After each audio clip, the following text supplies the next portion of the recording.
Sino dapat patayin? Sino dapat patayin? Sino dapat patayin? Sino dapat patayin? Si Ursula. Terracotta. Si Hagor. Si Hagor. Si Hagor. Si Hagor ba? Patayin.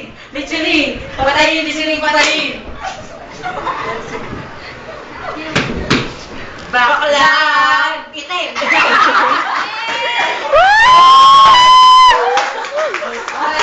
siya. Pagdagan siya.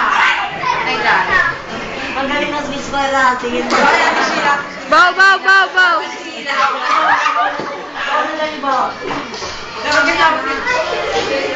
Ano sila si ba ikaw nagtuturo? Magbaw na kayo na nandun kayo. O, ikot yung camera. Iikot yung camera. Iikot yung camera. Tapos, i-upload sa Multiply. Eh, si Sheila, yung nagturo sa amin ng speech quiz. Meron ba doon? Manood naman kami, sige nga. Nasa... Ayun pala, hindi ko... Pagdating ni Itim. O yung uso na ikaw yung pinapagod ng